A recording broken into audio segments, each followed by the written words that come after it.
distance and he's named full-time GM or whatnot, he'll begin to really, on a national level, get the flowers that he already gets from the actual Cowboy Nation and from a local standpoint. Because we understand he's been building these draft boards. Absolutely. He's been finding talent, undrafted free agents, and so forth. He's a big reason why Dak Prescott got drafted, you know what I mean, instead of Paxton Lynch, you know what I mean, or Connor Cook. You know, there were a couple of studs that we passed over in that 2016 draft to really set us up to where we are now post Tony Romo. So, but team building, man, team building. I stand by that.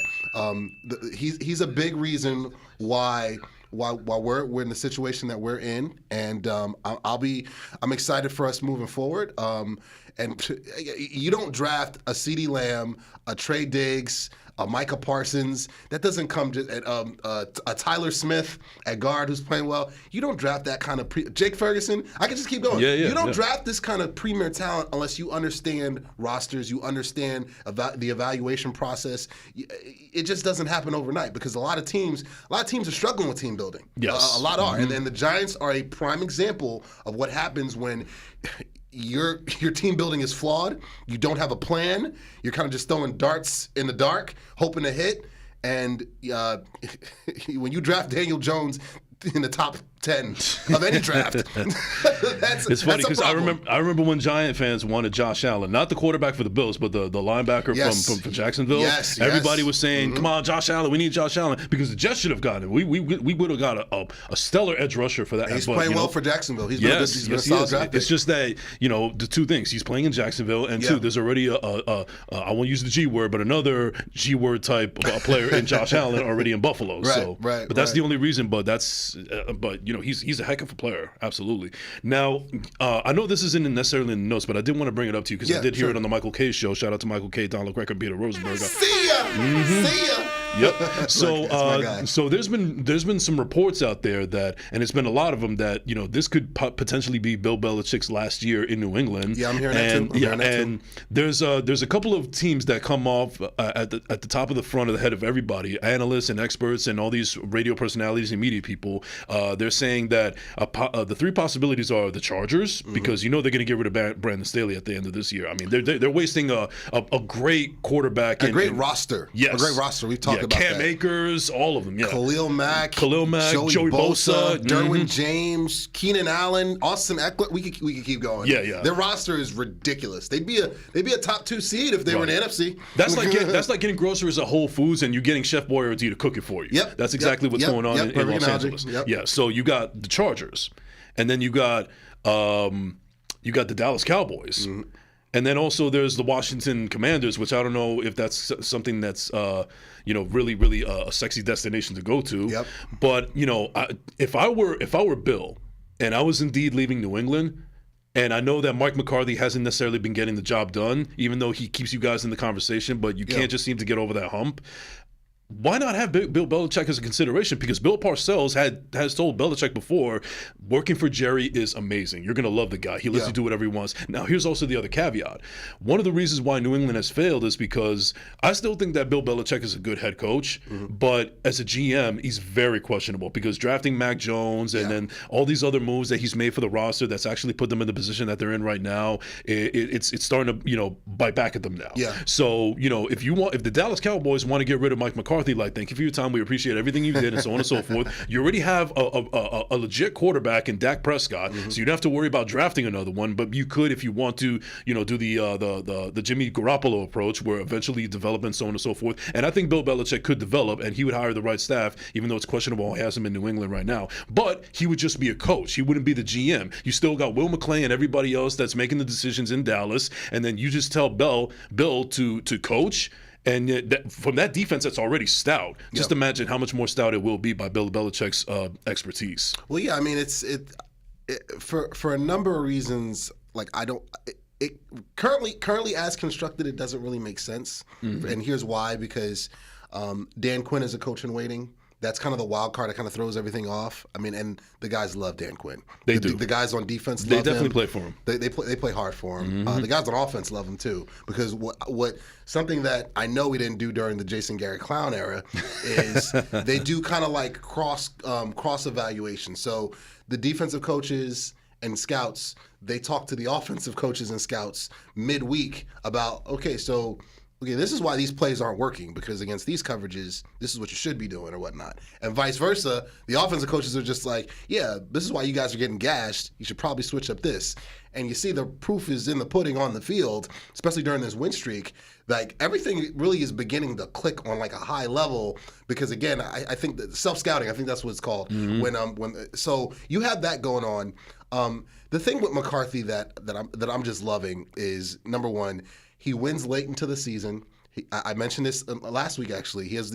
All-time, he's a top 5 head coach in December going into January. He's one of the best coaches in the history of the NFL late in the season when the games matter. And something Jason Garrett and Wade Phillips struggled with. So it's something that we haven't had in place. So you look at some of the generational stuff that we're doing. Yes, that G word. Yep. We have 11 straight home wins. Hasn't happened since 1992. Back-to-back 12-win seasons. Something, again, that hasn't happened since 91 and 92. We're talking about stuff that hasn't been done since I was 3 or 4 years old, still at Babyland in Newark. You know what I mean? Wow. So with that being said, it's hard for me to move off a guy like that unless something drastic happens. We get bounced out the playoffs, go one and done in the wild card round. Yeah, those conversations are going to start, because Jerry's going to be like, okay, front office, I took a step back. You asked the front office, you needed specific things, specific coaches. You wanted Schottenheimer. You wanted Kellen Moore gone. You wanted to call plays. You wanted certain players in free agency for us to trade for, Gilmore, Cooks, and whatnot, to fit your scheme. We gave you all that. So we should be going further in the playoffs. You go one and done, they have a serious conversation with him, because I think he only has about 1 year left on his contract anyway. Yeah, it was a 6-year contract, right? Yeah. This is year 5. I think yeah, exactly. Yeah. So with that being said, the conversation is going to take place if something drastic happens. They get bounced out, or God forbid, which I don't think is going to happen, they miss the playoffs. Something drastic happens, the conversation starts, and then, yes, you can insert Bill Belichick's name into the conversation or whatnot. Because, again, you only have so many. That whole thing about your Super Bowl window, that thing is real. I've learned that. I've learned that firsthand. I thought that with Romo, especially in 07. I'm just for context, I'm going to go back to 07. We're the number 1 seed. We've got 13 Pro Bowlers. We dominated the NFC, number 1 overall seed. I'm thinking, all right, Romo's still young. This is like his maybe first real season as a full-time starter. This is our window or whatnot. No, we missed the playoffs the very next year, and then barely made it in 09, and then missed it in 010, in 11, in 12, and 13. 4 straight years we missed the playoffs. You see what I'm saying? Yeah. So you mess around and don't capitalize on your window when it's there, and you don't move off coaches that you should move off because maybe they have something that's missing that's helping you get over the hump, you're going to regret it, because it's going to set you back. It can set you back almost half a decade, even more. So, and again, let's look at the Giants. Let's look at the Giants one more time. They go off of Coughlin probably a year or two too early. They push him out. And they go to McAdoo, which was a terrible decision. Yeah, you made the playoffs in 2016, but it was fool's gold. You did it with free agency and with Snacks Harrison and Olivier Vernon and Janoris Jenkins. That's right. Yeah, I forgot about those guys. So that was Zeke's rookie year. You see what I'm saying? So you think now that you're set up, okay, so yeah, we got this thing moving in the right direction. Boat trip happens, and they've been awful since. Again, they're working on their damn near 4th or 5th rebuild, man. Because they didn't have the foresight to hire the right guy as GM and hire the right guy as a head coach to instill the culture necessary and to build the roster necessary to compete. So. All those are on the table. All those things are on the table. I hope it doesn't happen. I personally like Mike McCarthy. I really do. I like the way he approaches overall game plans. I love the way the team responds after losses. You go look.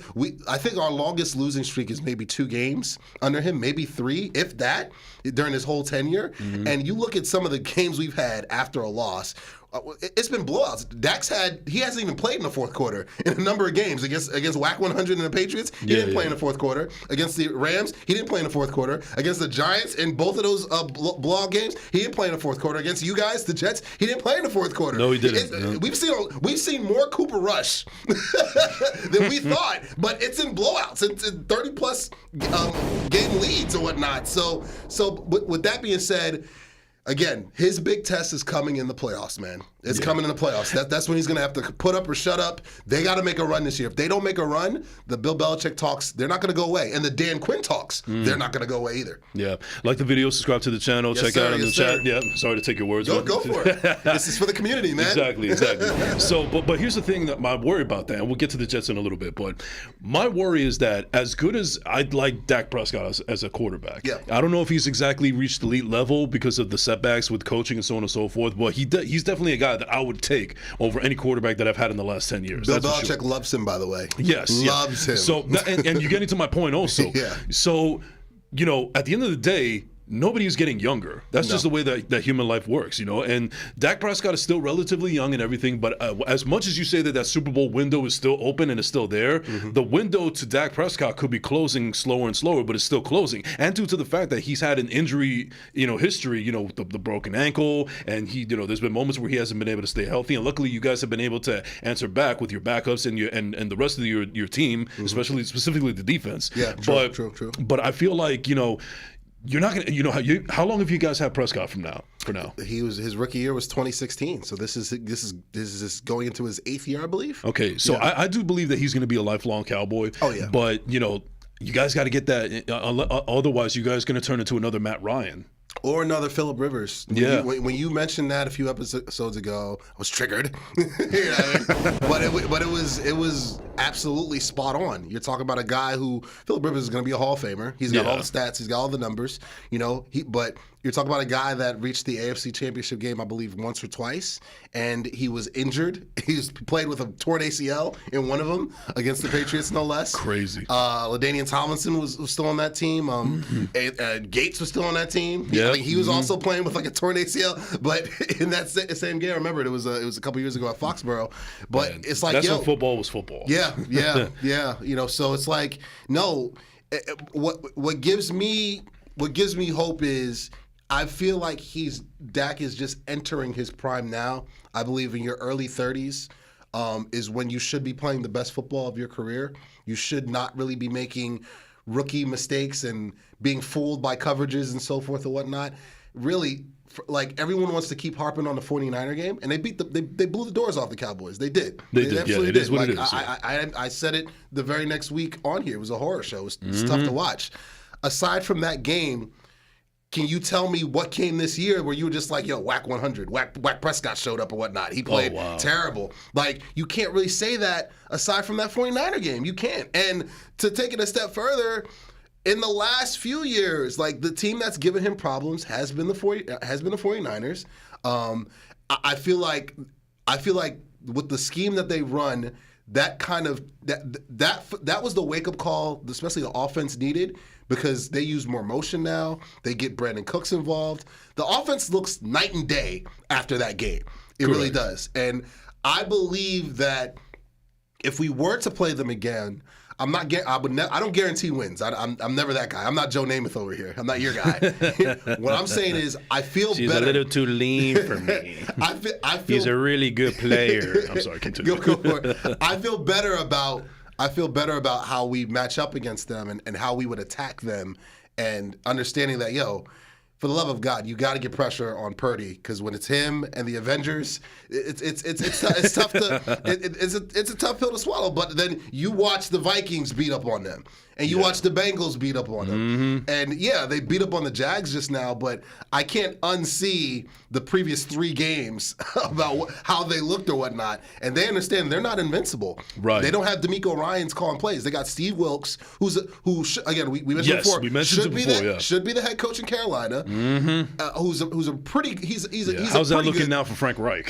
He's coaching for his job. I think he just took over play calling duties for this upcoming game. We'll see how that goes. Oh no! So let me get this straight. He gave away his play calling duties, and now he's taking them back. He's taking them back as of Wednesday, I believe. Give me 5 more of those. Give me 5 more of those.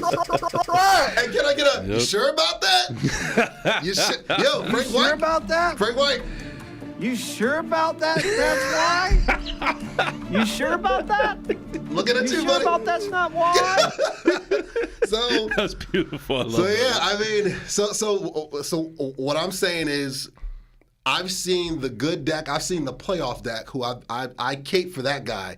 You can win a Super Bowl with that guy. That guy you saw in the playoffs against the Bucs. I believe you can. You can. And the guy you saw the guy you saw against the Giants, you could win a couple Super Bowls with that guy. Listen, he was off the charts. There's no debating that the Cowboys are a great team, and I do think that they are primed for Super Bowl aspirations. Mm-hmm. My biggest thing, and as much as I like Mike McCarthy, and I definitely love Dan Quinn, just something happens in the playoffs when as soon as the playoffs are happening, talking about playoffs? I need that job. Yeah. But when something happens in the playoffs, it's like the Dallas Cowboys forget who they are, and then after they turn into the Las Vegas Raiders. Yeah. No, you're right. They have to. It's a mental thing, man. Yes. I stand by this. I said this with Chop City. You know, me and Mongo. Shout out to Chop Sports Media. Shout out to Chop, baby. We're gonna get you on here. Mm-hmm. Mark my words. He'll be on here this season. Him and Gooch, hopefully. To win a championship, I said this in 4K. To win a championship, bro, in the playoffs, everything needs to elevate. And I feel, especially from a coaching standpoint, they've been missing that. They've been missing that since Jimmy Johnson. They did not have that with Jason Garrett. They did not have that with Wade Phillips. They don't have it right now with Mike McCarthy. I believe they have a better opportunity with Mike since he's actually won a Super Bowl. Fair enough. And you think about the other two guys. Wade Phillips will never coach in the NFL again as a head coach. No. Jason Garrett will never coach again as a NFL as a head coach. He's in the booth. I mean, yeah. but that's my. I have to draw off of that because that's all you can do. McCarthy lost his job with the Packers because things ran its course with Rodgers. Right. Rodgers has never been to a Super Bowl since. And who got a head coaching job after that? McCarthy. You know what I'm saying? So you're talking. So we've upgraded at the biggest. There's two positions you cannot be trash at. You can't be trash at both. You can get away with it one or two, but you can't be lacking in both. You can't be lacking at the head coach position. You can't be lacking at the quarterback position simultaneously. You can't. Correct. And I feel like they're better poised this year moving forward with McCarthy. But we're gonna find out when they play the big boys, because they're going to play nothing but playoff teams very shortly. We're going to find out then, and we're going to find out when the tournament starts if they've actually turned the corner and they've adjusted the mindset. Because you have to elevate that. If you can't elevate your team and have them playing their best ball at the end of the season into the tournament, you're not going to win a championship. Right. And we didn't have that previously. I feel like we have that. We have an opportunity for that this year. I really do. I really, really do. Right. And I'm looking at this Cowboys schedule right now. It's like you guys got a fairly easy schedule. I mean, look at all the people that you're going up against. I mean, you got some legitimate contenders, but even those legitimate contenders, I think that you guys can put a hurting on them, to be honest with you. And they're going to be at Jerry's World. Yeah, a lot of games, a lot of home games, man. We play well at the crib now. Not before. Before we were like 50-50, but we're playing well at the crib this year. So right, yeah. So let's transition from Jerry's World to the AC air conditioning unit that's right in East Rutherford, New Jersey. The ugliest stadium I've ever seen, and it's a shame that my team even plays in that stadium, even though you can't even really call it. It's their stadium. It's still Giant Stadium, no matter you can't put lipstick on a pig. I'm sorry. Joe Beningo is like smiling somewhere. Yeah. You can make it as green as you want to be. It's Giant Stadium. Unlimited. Another one. Yes. Unlimited. Shout out to Joe B, man. Shout out to Joe B. Now screaming on all streaming platforms. They just crossed. I think 1.3 million downloads. Yo, round of applause for Joe Beningo. Yes, yeah, doing the Victor Cruz dance. Give it Victor Cruz. Victor Cruz. Unlimited. Yes, sir.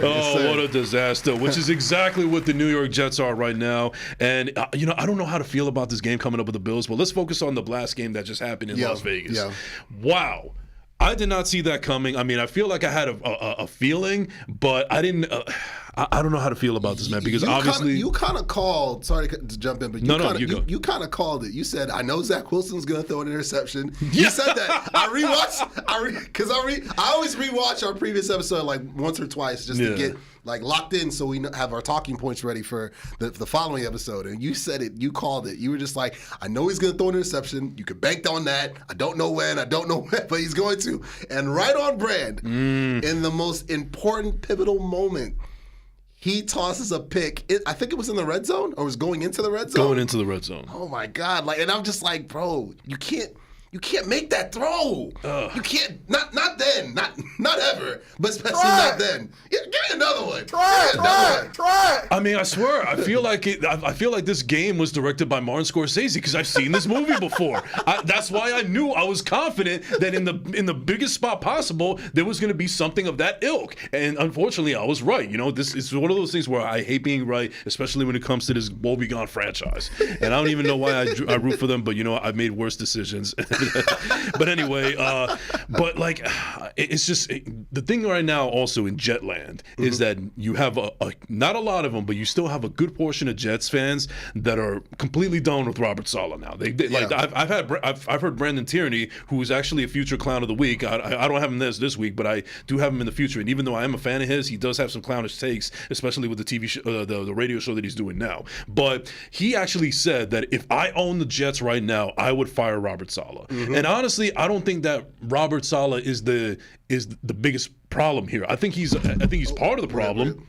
I think he's part of the problem, but I think he has to have a little bit more leeway because, listen, he is a defensive mind coach. Yeah. We don't have any questions as far as the defense is concerned. Yeah. It's the offense. We already, I can't put too much blame on Nathaniel Hackett. I mean, he's done a little bit of a better play calling as of late, but the fact of the matter is that they just still stubborn in their ways because instead of having a system that's implemented for Aaron Rodgers and Aaron Rodgers only, a coach's job is to work to the strengths of a player's strengths. We discussed this. Yes, we discussed this plenty of times. Not even on the air. We talked about this off the air as well. Yes. And they know that Zach Wilson has mobility. They know that he has a cannon of an arm. They know that he can't see the field all that well. They know that they have to run it more than they have to throw it. But they see the strengths in them. They always talk about how talented he is. He just isn't able to compute it. Like there's something wrong with him in between the ears more than his body. So it's your job as coaches to figure out what is wrong, or if you can't fix it, then work to his strengths. If you can't fix the weaknesses, then work to the strengths. And it looks like they haven't been able to do that. They're just still stubborn in their ways because they're still hoping that Aaron Rodgers is coming back, which I don't think is realistic. And if the Jets are going to be out of it in the next couple of games, if I was Rodgers, I'd be like, why bother? I'll just come back next week when I'm 100% healthy. So. But the fact that they lost the way they lost and how putrid both teams look, because Aiden O'Connell, he did not look anything special. No. That was a horrible game. We knew that was going to be a defensive game. But also what does fall on coaching, and I know you're in lockstep with me, is the penalties. The penalties kept on killing us in this game. As soon as Breece Hall makes like a 24-yard run or whatever, it gets called back because CJ Uzomah does some kind of egregious holding penalty, and we have to do it all over again from even farther distance. The game is about inches and we're getting less and less. And that's actually putting Zach Wilson in an impossible position to win.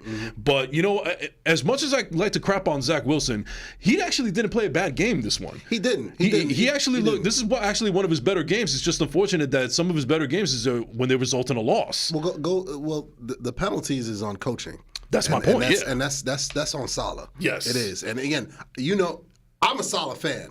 I feel like he's the best hire you guys have had in quite some time. And I'm not just saying that because of hard knocks or whatnot. Right. But I love the culture that he's attempting to install or whatnot. And you guys were in an uphill battle, obviously, the moment Aaron Rodgers went down. Yeah.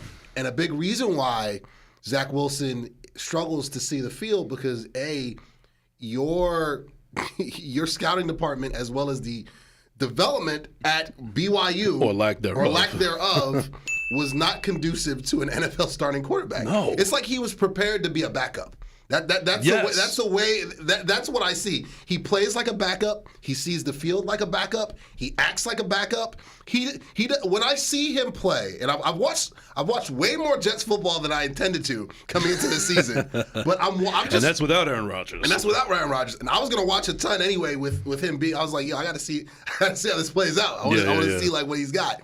But I'm watching him, the pocket presence, the way he's like throwing guys open, the way he's just running the system and whatnot, and it looks like Cooper Rush. It looks like he plays like a guy that's supposed to be a bridge guy for 3 or 4 weeks until your starter comes back. You know what I mean? So knowing that, again, we've mentioned this in length ad nauseum.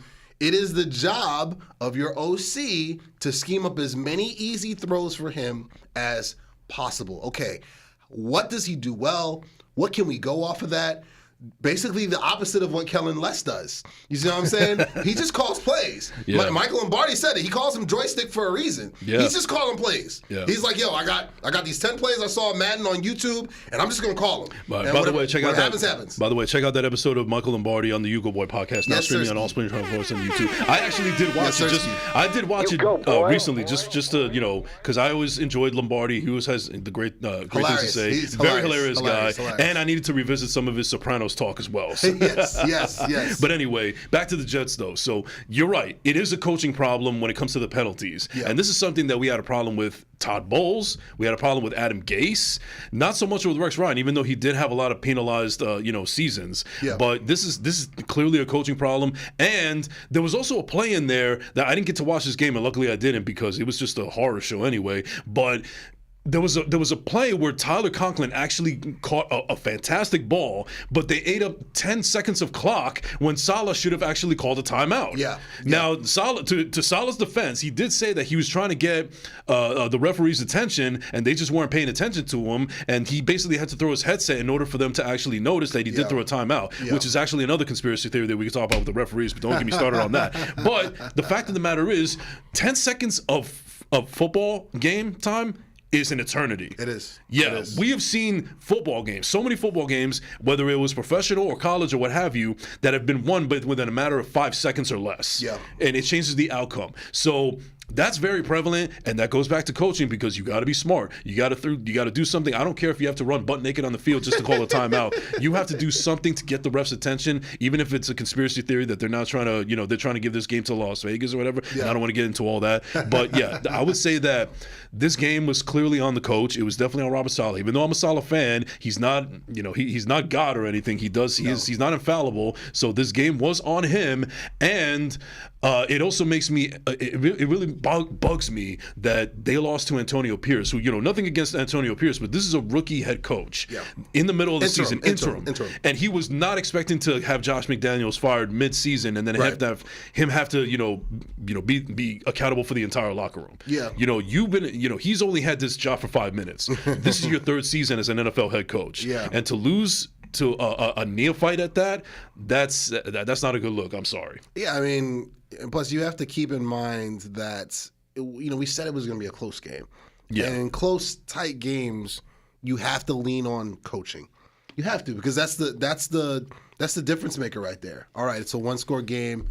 We need a field goal here. We need a key drive here. We need a stop. We've got to lean on the guy with the headset because that's the little difference that's going to make it in a 3-point game or 4-point game or a 2-point game, whatever. And I feel like this season is just a microcosm. You guys have had some really close, tough losses, and in less than a touchdown in a few of them. And that's an indictment.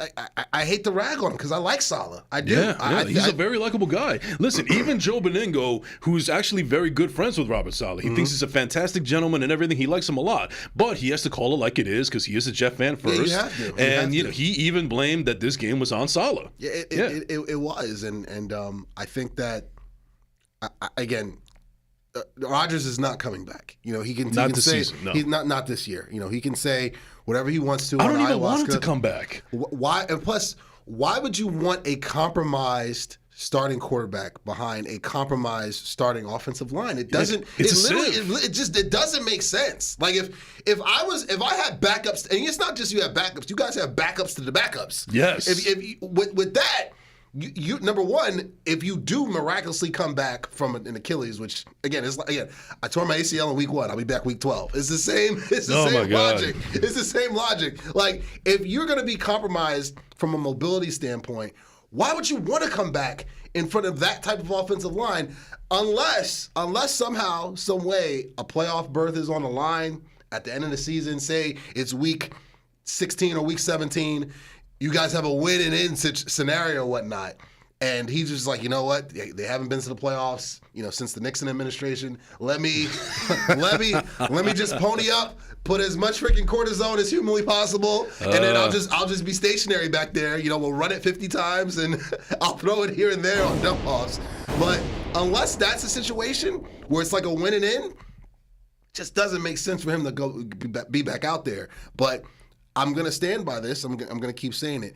These close games that your elite defense is allowing you to stay in or whatnot, like it's going to come down to coaching. And can you guys pull out some of these games? Because the magic number hasn't changed.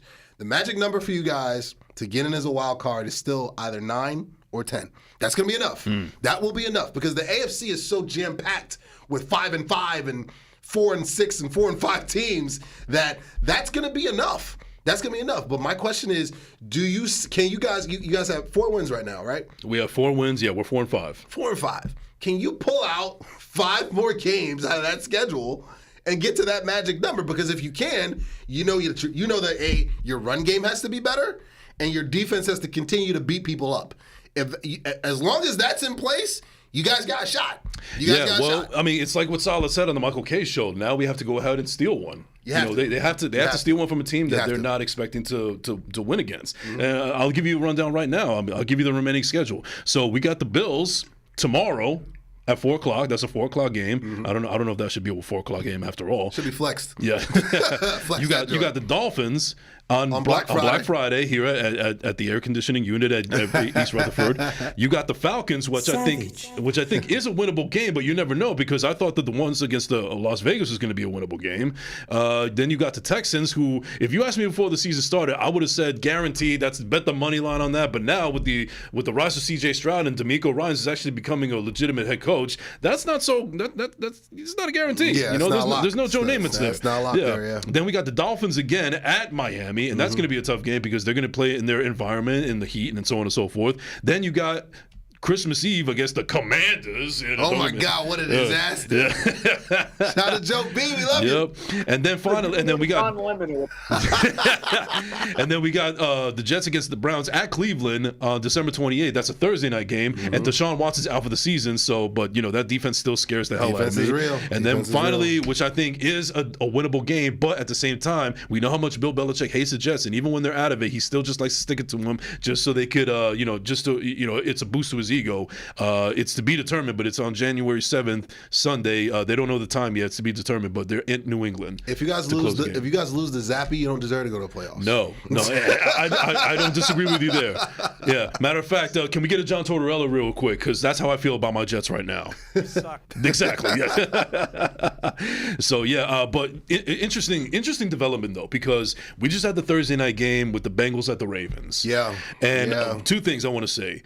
The Ravens, I have to actually apologize to them because they look like they could be on a run for the Super Bowl. I mean, I would not be surprised, and I hate to say this, don't hate me, but I would not be surprised if the Super Bowl ends up being the Eagles and the Ravens. It'll be the Bird Bowl, if you ask me. Oh, I won't watch, but that's very possible. Right. With the way that both of those teams can get streaky, especially when their offenses are clicking. Right. And Philadelphia still hasn't lost a game except for the Jets. That's it. They're still winning. They're stacking up wins. They're finding ways to win. We'll preview that Super Bowl rematch a little further in the show. Yeah. I'm with you on that. The Ravens kind of put their foot down. That the North is kind of ours. Now, mind you, the Steelers are still in play as well because the Steelers beat the Ravens earlier this year. On top of that, you might as well call them the Pittsburgh Mike Tomlins because that's the real MVP of that team right now. That man is willing them to victories week in and week out, especially with they're their a defense. team that has no business on paper to be in the NFL, but Mike Tomlin, Kenny Pickett is really not that different than Zach Wilson, to be honest with you, in terms of skill set. You got a guy who played at Pitt, local guy, Kenny Two Gloves, and I've watched a couple Steeler games because my girl's a Steeler fan and a Pittsburgh native, and I'm just Smart girl. Yeah, and I'm just like, you're a quarterback. You sure about that? Can I get sure about that? You sure about that? I'm looking at the You camera. sure about that? That's why? Shout out You to sure India. about that? But Shout out to India. She's the real MVP. love you, girl. J.J. Watt. TJ Watt, sorry. J.J. Watt's brother. Freudian slip right Freudian there. slip. T.J. Watt or J.J. Watt 2.0. Yeah, there you go. Okay. And He's a younger brother. So he is. And again, we picked Taco Charlton over him, by the way. The one. Can I get you sure about that again? You sure about that? You sure about that? That gets That's no Don why? DeMarcos from me. No, I'll tell you that. No, that's the opposite. No, that's the one. That's the one miss by Will McClay that I can't let him go. Even Michael Jordan had a crappy game. Exactly. He missed shots. Even Kobe missed shots, man. There you go. Even Elijah Watt missed shots from time to time. You see what I'm saying? but what I'm saying is the it's a 2-team race now. With especially with Watson going out too for the Browns, but the Browns are still in contention, I believe, for a wild card. I think they still. And they got Jacoby Brissett still, right? Yes. So he's with Washington now. Oh, that's right. Yeah. Okay. But so who's their backup now? I want to say it's P.J. Walker. I mean, he doesn't do anything for me, but you know what? From now going forward, Cleveland is just going to be a team where they're going to be relying on their defense. Oh, heavily. It's basically the Jim Schwartz. It's the same P.J. Walker who beat the 49ers. The Avengers, who beat the San Francisco Avengers. So it's a 2-team race. With Pittsburgh and the Ravens. My thing is, and the Ravens have to show me that they can close games out. Because they did blow a 2-score lead to the Browns. True, yeah. They could be a little streaky. Exactly. And they lost to the Colts and Gardner Minshew at home. You see what I'm saying? Like, they have a history of this, man.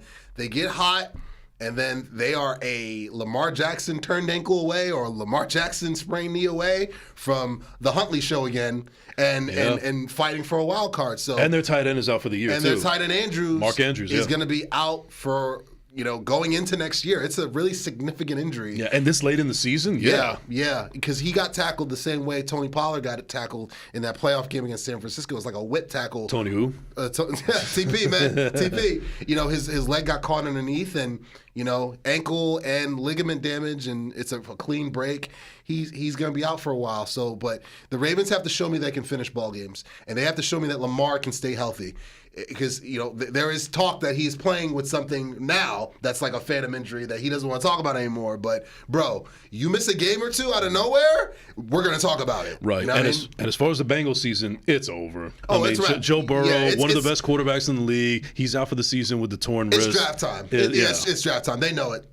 Burrow knows it, too. Yeah, and they're already at the bottom of the AFC North anyway. Yeah, so. but again, apologies to C.J. Stroud and the Texans. I thought that I thought the Bengals were going to really begin to take off now, especially what they did to the Avengers. Yep. And, especially with that Burrow injury, man, it's kind of wrapped. They got Jake Browning or something at quarterback now. So I'm saying the same Jake Brown that does the Gangs All Here podcast on the New York Post. No. Yeah. He's friends with your boy Boyle. And Simeon. He's in that territory. So, but no. So it's going to be the Ravens right now. The Ravens and Steelers, and I think they play like on the last week of the season as well. That might be very well for the division. And the Browns are going to have a say as well. But no, switching gears to the Texans real quick. Once again, round of applause for DeMeco Ryans. Yes, he's killing it. And another round of applause for C.J. Stroud. And a round of applause for you because you're right. It is at the end of the season, week 18. Yeah. So it's boy.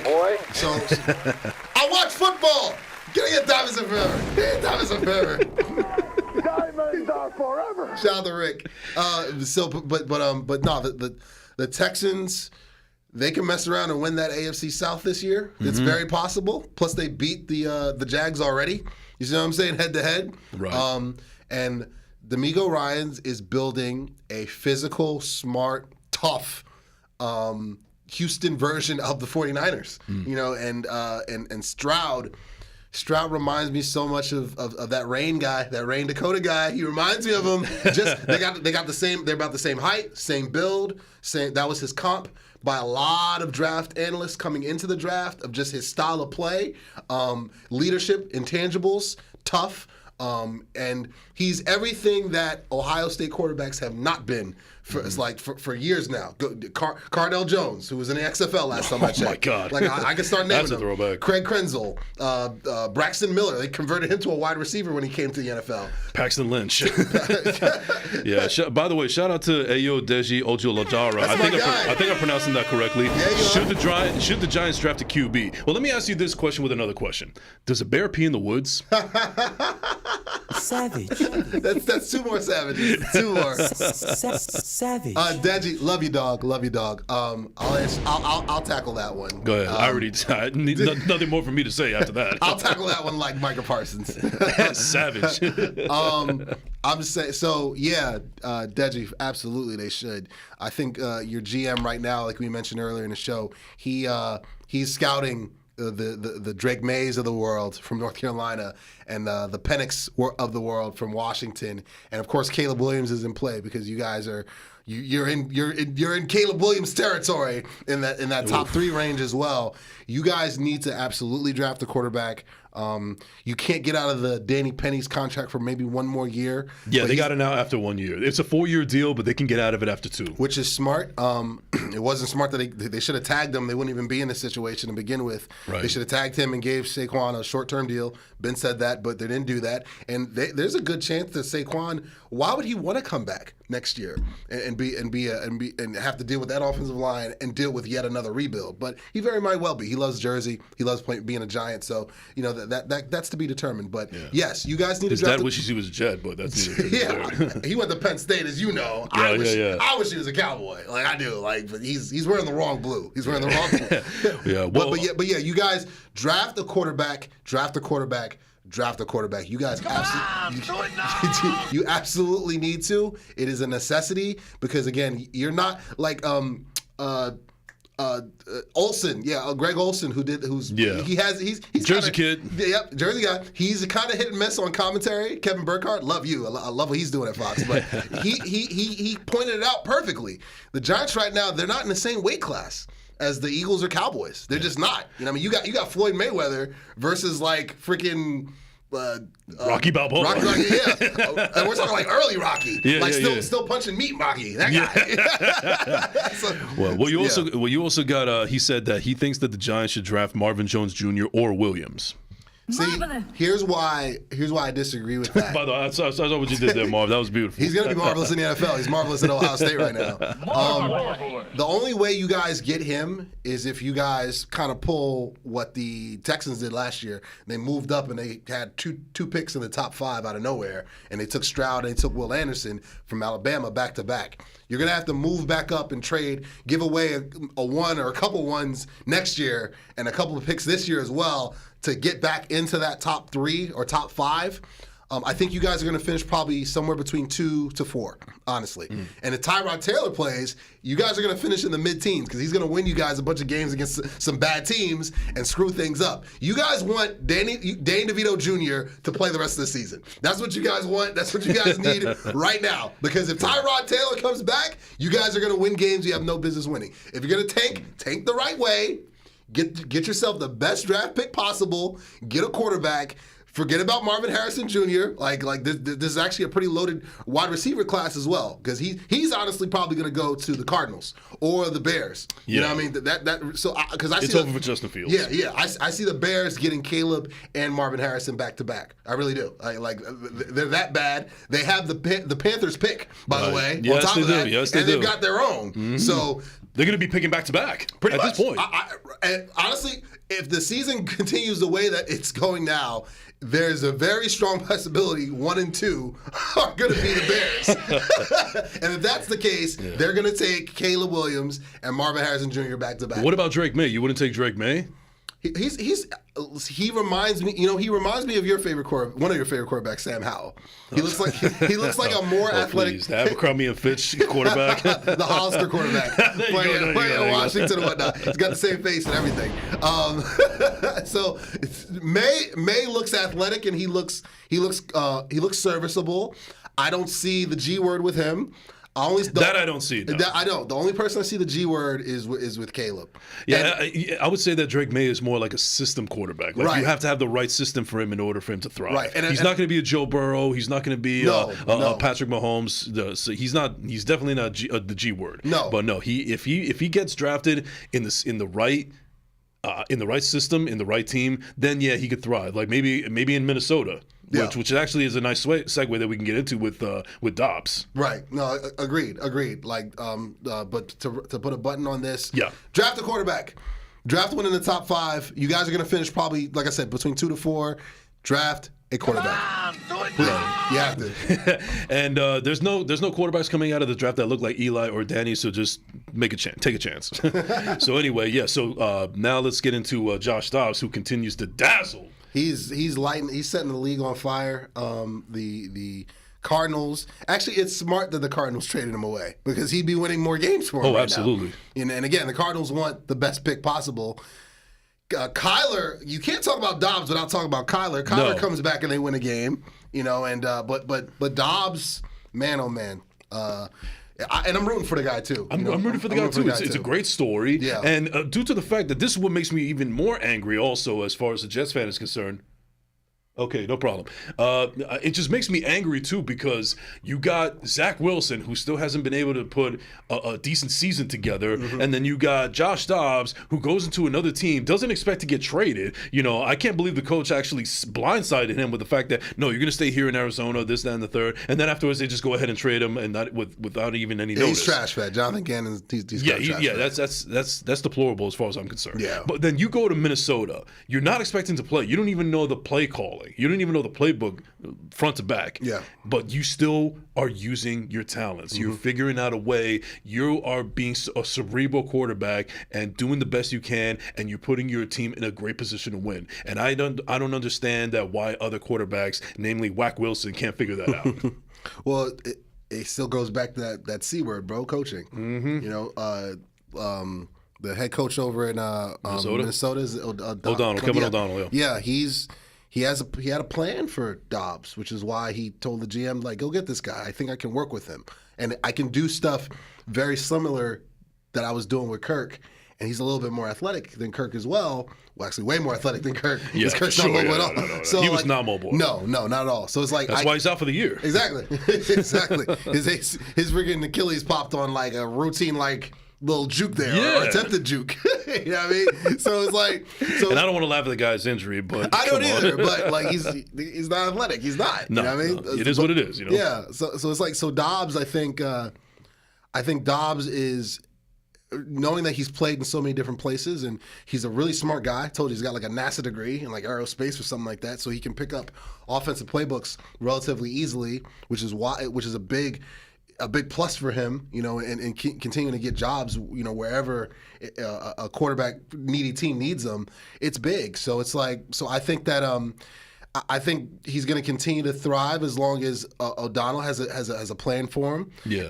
I think that the Vikings are definitely in play for one of those wild card spots. I don't think they'll catch Detroit, but they can knock somebody off. Because again they have a serviceable defense, and again they're doing all this without Justin Jefferson. They're doing all this without a top 2, top 3 wide receiver in the league, and you figure when he comes back, that combination of him and Dobbs, it could be dangerous. It definitely could. So, so hats off to the Vikings.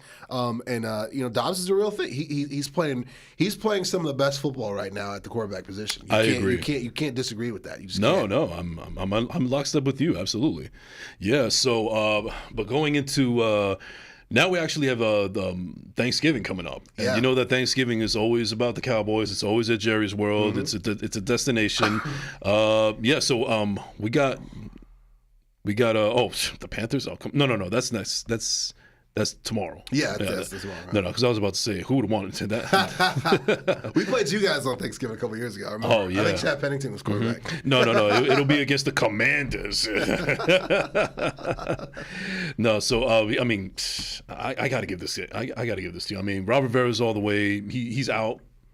Yeah, I mean, they're already trying to behind the scenes grab Bill Belichick from. So it's like they're already ownership was out on Rivera from the start. You know, like Magic Johnson and all those guys are just like, yeah. So who's gonna be the head? Who's our guy? Because it's not that guy, right? And and Sam Howell is putting up a lot of yards. He's having a pretty good second season. He really is.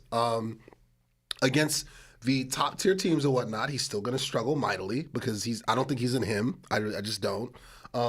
But Bieniemy's just doing a good job of scheming for him and for getting easy throws for him and allowing scary Terry McLaurin. You know what I mean? Yeah. If McLaurin's not playing Trey Diggs, he's out of Rikers. He doesn't got the handcuffs on. He's a problem. He is. He's been a problem since he got into the league. You know, so it's since 2019 when he came in from Ohio State. So it's like, I think that I think that game is going to. It's gonna be physical because they got Deron Payne and it's a division game too. Yep, and Allen from those Bama boys inside. It's not gonna be fun to run the football. No. As long as Dak has time in the pocket and is playing at this level, I like him against anybody. To be honest with you, I know Mike is gonna want to put on a show. Like he gets sacks on Thanksgiving. That's just what he does. You know, he gets sacks pretty much every week. He wants to eat up. I know that was a little Zeke motion, but he likes to eat up. The lion is always hungry, and he's definitely hungry on Thanksgiving. So we need like a lion drop or something. Rawr! Something like that. No, I'm gonna get the drop of him saying it from Hard Knocks. Oh, nice. Yeah, that's coming. That's coming. So, but I think it's gonna be a physical game. It's not gonna be a blowout by any stretch of the imagination. I still have us winning by like about 10. I think it's gonna be tight throughout, and then we'll pull away in the fourth. I'm gonna be frustrated for most of the game with us just doing cowboy things on Thanksgiving. Believe it or not, last year, dude, when we beat the Giants on Thanksgiving, that was our first Thanksgiving win in like 4 years. That's true, yeah. So we had a little bit of a lull, a losing streak. Plus, Dak was injured in 2020, and we had Andy Dalton at quarterback and lost to the same Washington Commanders. Well, they were the football team then. So I was like, what a disaster! Yeah, they should have stayed the football team if that's the case. Yeah. So, but it's gonna be a physical game. I still like us since that we're playing at home. We're playing a lot more efficient now. I feel like the offense has found itself, and they're going to continue to find themselves again in this little preseason run that we have of the Giants and the Panthers. I like the momentum, and I think we'll pull it out 24-14. Okay, all right. Now, this is interesting because the Lions have always been a Thanksgiving game, and they haven't been anything to be proud of or to watch or anything. It's different this year. It's different because they're going against the Packers. So it's flipped. Everybody would always expect the Packers, and it's prime time, and they're this franchise that's very first class and everything. Shout out to First Class Second Place, by the way. Now streaming on all digital platforms. Yeah, thank you very much. But now it's flipped. Like now everybody. Dan Campbell. I mean, the fighting Dan Campbell, baby. Coach of the year as a candidate. He'll be the coach of the year. Yeah, he's got that. He's got my vote. Okay, all right. I'll take that. I'll take that. But that's an interesting game. It's going to be in Detroit. So I don't know how the weather's going to be in Green Bay or Detroit for that matter. But it doesn't matter because it's going to be in the indoors. Exactly. Yeah, exactly. But I think the Lions definitely have an advantage here. Yeah. Again, huge because Jordan Love. I mean, Jordan heartbreak at this point. The Packers very well could be drafting a quarterback this year. Don't be shocked. Don't be shocked if that happens. And if it does happen, hashtag I was right. We'll get that going.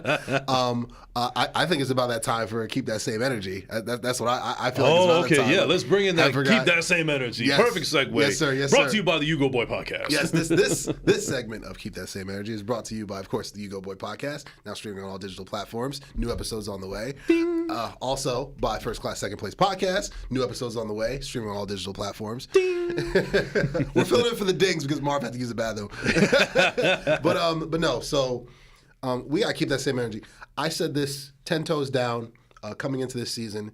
The Detroit Lions should change the name of the team and the organization. They're the Detroit Fighting Dan Campbells. That's what they are right now. They've taken on the identity of the coach, of his persona. There's a reason why Texas A&M is trying to lure him away to come to college football and pay him like $40 million a year. I think it would be a mistake for him to leave the NFL to go to college, me personally, but money is money. There's a reason why he hasn't like come out and like said no. He's like said no behind the scenes, but Is this what you want? exactly. You want to slide me a check for $40 million a year like a baseball player? I might reconsider. But we'll see if he takes them up on it. But I think they have taken on his persona. Jared Goff said it once. I'll say it again. He's playing the best ball of his career right now. Confidence is big for him. Absolutely. And Dan Campbell he just let it be known when they made the trade for him to send Matt Stafford over to L.A. that listen, like you're our guy. You're our guy. I believe in you. You are a top 5 pick, top overall pick if I'm not mistaken. From Jeff Fisher, no less, but still a top overall pick. We believe in you, man. We believe in you. We believe you're the guy. We believe we can win football games with you, and we're going to tailor our offense and our strength to all your strengths. We're going to give you a good offensive line. We've got skill players. We're going to give you a run game. We're going to give you everything that you had with the Rams and then some. But the main thing is we're going to believe in you. Like that's the difference. McVay had a great system in place. They got to a Super Bowl with Jared Goff, but mainly because of the defense. It wasn't really because of Goff. Goff made some key plays in that playoff run, but it was mainly because of the defense. Now, Goff is the reason why the offense is rolling. He's playing, again, at an elite level, at a Pro Bowl level right now, and this defense and the identity of the team is Dan Campbell. So everybody who crowned him major for the bite my kneecaps line and this and the third. They're not. And I'll admit, I was one of those people. I was too. So apologies there too. I thought it was. owe you the biggest apology. I love you, Dan Campbell. Yeah, listen. If he was available, there's a lot of teams that would take Dan Campbell as a head coach right now. Yep. Mainly Washington being one of them. Mainly the Giants being another. Probably you guys too. Man, it's by a thread. It's by a thread, Robert. You gotta. He's fighting for his life. Man. Yes, He's fighting for his life. But no. So Dan Campbell's doing an outstanding job, and he deserves. He's getting his flowers. He'll be coach of the year. And he's, I said that and I mean it. So I'm very proud of what he's done, and he's making a lot of the naysayers. He's making them look bad. He's making them look foolish. So shout out to Dan Campbell. Keep doing your thing, buddy. Absolutely, yeah. And then also we have the 49ers at the Seahawks, which actually sounds like a pretty interesting game. At Seahawks. At Seattle, yeah. At Seattle. 8:20 p.m. Well, I'll be rooting for the Seahawks. You know that. Oh, yeah. I'll probably be watching it with my brother. Shout out to you, brother. Shout out to King. Love you, dog. I'll be rooting for the Seahawks to knock off the the Avengers. I'll be rooting for Thanos on Thanksgiving because again we're talking about seeding. We're talking about seeding, man. Now, once you get into November, into December, you're talking about seeding. You're talking about hosting playoff games. You're talking about divisional seeding. You're talking about top seed, fighting for that number 1 seed. You're fighting for the best positioning possible going into the Hunger Games tournament, and that is going to be a major game for the for divisional standings in the NFC West. The Seahawks know they have to get that one because the next time they play them is going to be in San Francisco, and the Avengers play really well at home, only if they're not playing Joe Burrow. You know what I mean? So they know they've got to get that one. But this is my issue because Jet Geno very well might show up in that game. Yeah. Because, again, top teams, he's the same guy. He's not that guy against good teams. I'm No, sorry. he's not. Sorry, Seattle fans. You got to hear this. Again, you can pay him whatever you want to pay him. Gino's not that marvelous is back. Yep. Gino's not that guy. Take it from somebody that's actually lived it. Exactly. And somehow survived it. I'll post rest in peace to Scott Hall. Survey says one more for the good guys. You know what I mean? Like Gino is not that guy against top defenses and top teams.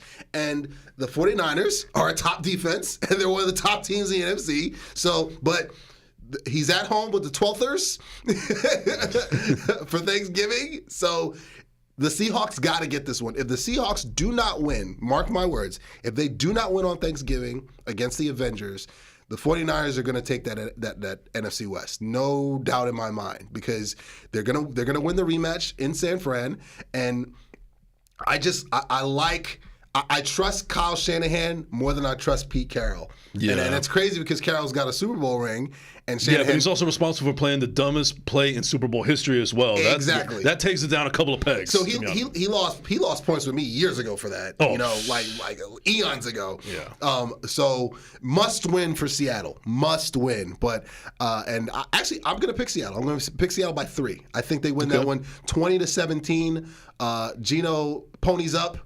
Game-winning drive for a field goal. It's gonna be an NSFW type of game. Mm-hmm. Like there's gonna be not safe for work. Nope. There's gonna be a lot of bad quarterback play on both sides because the defenses are really good. It's like Zach Wilson and Sam Howell, basically. Yeah. And trust me, you're gonna see a lot of guys wide open in the secondary as well. Oh yes. A lot of blown coverages because both teams have good defenses, but you know if you can block them up. Yeah, you got some problems on the back end. Right. Now let's focus into week 11. So technically Thanksgiving is week 12, but we wanted to cover those games because we're not going to be here. Like, by the time that the next episode happens, we're the games had already passed, and also the Black Friday game. You know, the Jets at the Dolphins at the Jets. Excuse me. Yeah. I'm not looking forward to that game at all, man. I think that's going to be a bloodbath. I'll be watching. I think that game is going to give a whole new meaning to Black Friday because it's just going to be a huge black cloud over that AAC unit in East Rutherford, New Jersey. Shout out to Joe Benigno. You can paint it as green as you want to. Yeah, let's get a Don Lemon real quick. Don Lemon. But going back, we'll get that. We'll cross that bridge when we get there, but I have no confidence that the Jets are going to beat the Dolphins. I think it's going to be a horror show. But what's interesting now is that we got tomorrow evening, we got the Jets at the Bills in Buffalo. Yes, sir. Now, the reason I say that it's interesting is because I don't know how to feel about this game because we do have Josh Allen's number as a defense. We know how to stop. We know how to make him look pedestrian, and it wasn't that hard for it wasn't hard for the Broncos to do that either last week. So the Jets should actually win this, but they play hard in Buffalo. That meaning both of them are questionable coaching at this point. Like I don't think Sean McDermott's all of a great head coach anyway. Josh Allen has been a little bit exposed, especially by Broncos in the past couple of games. He certainly isn't that G word. I mean, isn't it true that he has more interceptions than anybody in the league right now this season? Interceptions and turnovers, just in its totality. Yeah, Jalen Hurts is up there too, by the way. Shout out to Joel. Just saying. But yeah, no. So I do feel like this is going to be a low scoring game, but I just don't know how to feel about it because neither teams are looking that good right now. Miami's clearly better than both of them, and that's why they're at the top of the division right now. But this is a must win, and I really can't stress this enough. This is a must win for the Jets if they have any hope of getting into the playoffs at all. Because I saw a stat earlier this week that if the Jets were to win this game against Buffalo, you know what their chances are of making the playoffs? 44%. Yeah. If they lose, what is it? 3%. Yeah. That's alarming. But even that 44 doesn't give me confidence because you still have to go out and steal a game that you should lose. 44 is still better than 3. I get that. It's fungible. That's something to work with. That's one of my favorite words. Yeah, but one of the Jets are giving me any hope that they could build off of any momentum. But now that Mar's back, there's a part 2 there's a part 2 to keep that same energy. Can I get a diamonds? Can I get 5 diamonds of forever? Can I get 5 of them? By the way, I got a drop idea in my head that we could do for keep that same energy, but we'll talk about that after the show. It's coming. And I need a Chris Tucker too. Because I've been sitting on this one. I've been sitting on this for a couple. One more. I'm getting. This keep us this. Woo, this needs to happen. Oh, we actually have a caller real quick before I start. Oh, so he called my phone, Marv. Is there possible I could put it to the or? Okay. All right, the call number is call in at 862-621-9536. Let me tell call him in this. at Bravely. Let me tell him this on the air. Yep. Yo, Deji. Yes, we're on air. Yo, Deji, what's up, dog?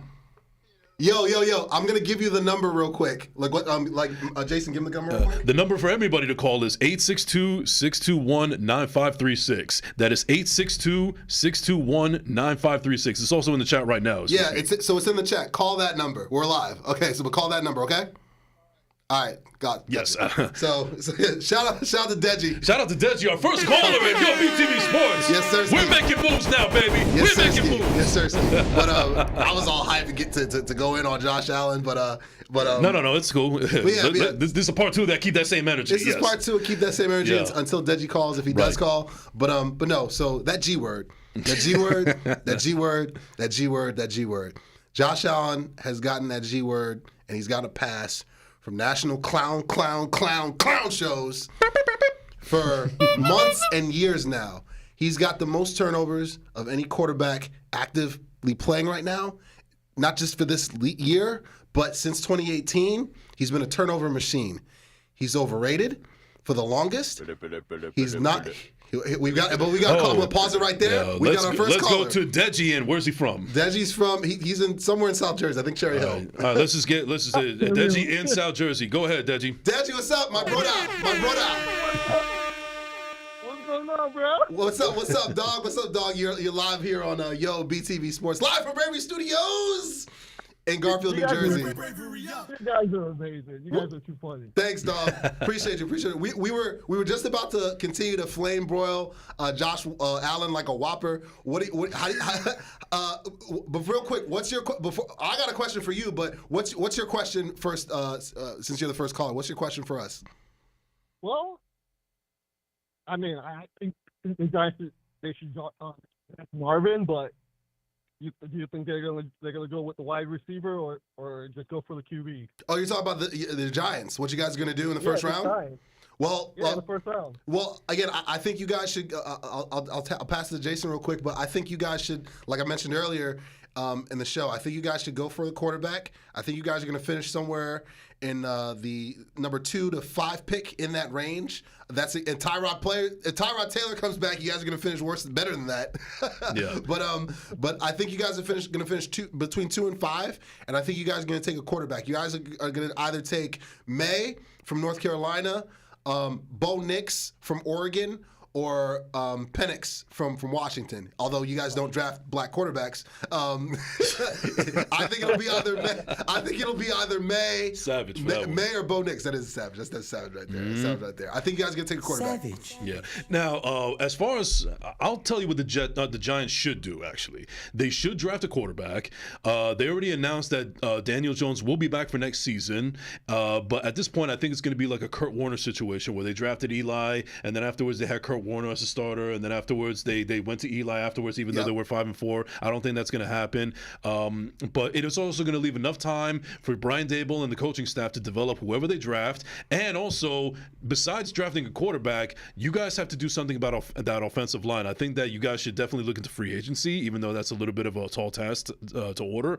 And also look in the draft, because right now Evan Neal is not it. Nope. The only person that I trust on the offensive line is Andrew Thomas. I can't say stay healthy. That's the problem. He can't stay healthy. And that says a lot when that's the only guy that you can rely on when durability is not his best ability. So you guys definitely have to look at that offensive line. I don't know if Justin Pugh is going to come off the couch again and play for you guys for another season. Just stayed on the couch. Yeah, but that's the route that I think you guys should go at. You guys should focus on the offense. Also, try to find an insurance policy for Saquon, because we don't know how long he's going to last, or if he wants to stay as a Giant. But we don't know where that is. I can't get into his head. But if I was running the New York Giants, that's what I would do as far as next year is concerned. I think about it this way, though. Saquon's not going to be there next year.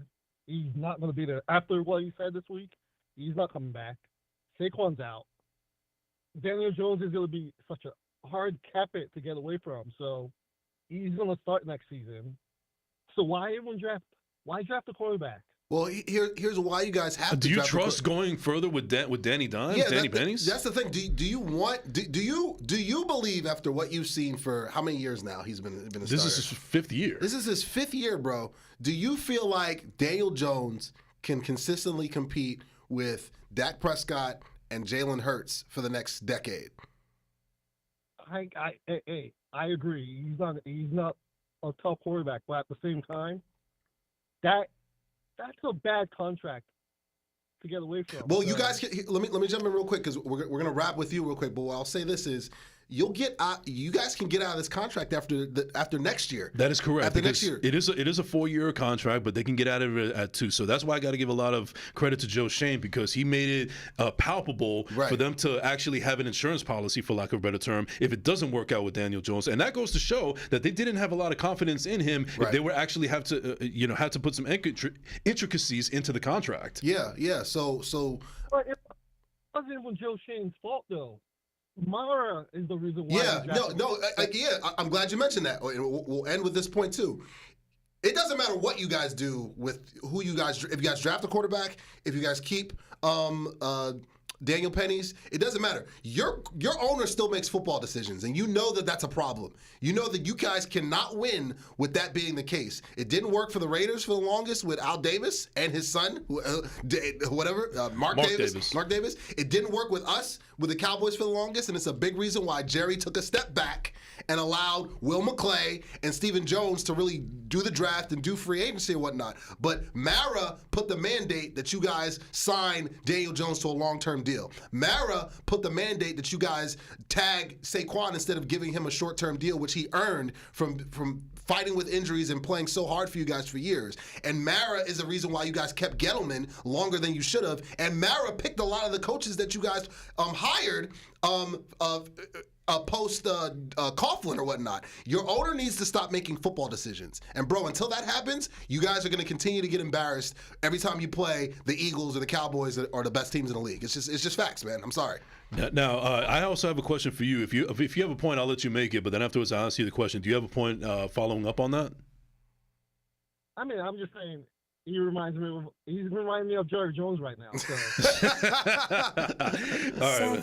Well, I mean, congratulations on Savage. But you know what? Right now, Jerry Jones' track record is looking a little bit better than John Mara, but that's beside the point. So earlier in the show, we were talking about how Bill Belichick is probably going to coach his last game as a New England Patriot head coach at the end of the year. And then there's a couple of options. But one thing that I do know is that he has mentioned before that the Giants are the only team that he desperately would love to coach more than anybody else in the NFL. And I don't know any other team that wouldn't take Bill Belichick as a head coach. He's clearly one of the best coaches that ever lived. But the problem is that from you as a fan standpoint, one of the things that does not look good against the Giants right now is that you guys had to change head coaches in 2 years in the span of 6 years. You got rid of Pat Shurmur, you got rid of Ben McAdoo, you got rid of Joe Judge, and now you have Brian Daboll, who did win Coach of the Year last year, but now he's looking as the type of coach that would be fired if this continues on. But luckily, he has that Coach of the Year and the playoff win last year that kind of gave him a little bit of soft blow.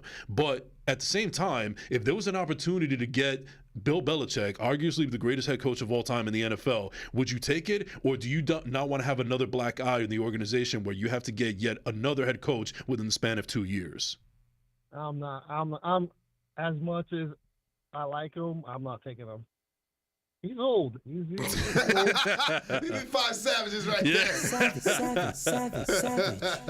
So you're sticking with Daboll? You sticking with Daboll? Like it's not worth it, man. Okay. With Daboll, like you said, get a new QB, get some wide receivers. That's another one. Yes, yeah. You guys need some playmakers because Hyatt ain't it. No, Hyatt ain't Paris it. Campbell ain't it. Paris Campbell ain't it. Waller ain't it. Waller, that's where you. Well, Waller's him when he stays healthy. When he's him, yeah. But Sterling Shepard ain't it either. No. Like, nah. Victor Cruz coming out of retirement. I don't think so. Burris, Amani Toomer, like Brandon Tiki Jacobs, Tiki Tiki Barber. Barber, Jeremy Shockey. Oh man, but Deji, we got to hang up on you. Yo, thank you so much. Thank you so much for the call. Round of applause for Deji. Yes, yeah. Love you, dog. Keep tuning in. He's our number one fan. Yeah. You're welcome to call in anytime, and we'll even do you a favor of coming on the show if you're so inclined to do that. Absolutely. Gotta get you on the show, bro. Absolutely. But thank you for calling. Thank you for the call so much, Desi. All right, so we're running up against the clock right now, so we got to do our predictions coming up.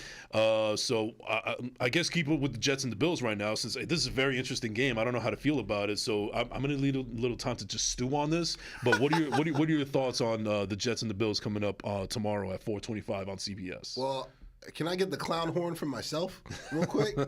Like I was stupid enough to say the Bills were going to blow out Denver. Because I thought they were at home in prime time. They figured some things out with Josh Turnover Machine Allen, who's not the G word. Mr. Madden cover. That's what I'm about to start calling him, Mr. Madden cover. Let me get a Don DeMarco for that one. Yeah. I'm sorry. Unlimited. And a Don Cannon too. We get Cannon too. We get Cannon for that too. I'm sorry, man. I don't know what's broken over there. I don't know if it's actually. I do know what's broken. They just fired their OC. Yeah, Ken Dorsey. Dorsey. Mm-hmm. And Joe Brady's going to be the interim head offensive coordinator. That guy that was responsible for it was Joe Burrow in LSU. Yeah. So I mean, if now, I'm not going to say. Now, I'm not saying that Josh Allen's going to turn into Joe Burrow all of a sudden. No. But this is how desperate they are. If you've got to turn to a college offense. You basically have to dumb down the offense to keep this guy from throwing interceptions. You're in a tough spot. They're in shambles right now. They're scrambling and trying to figure things out. And again, your defense knows how to neutralize him and knows how to force him to make turnovers.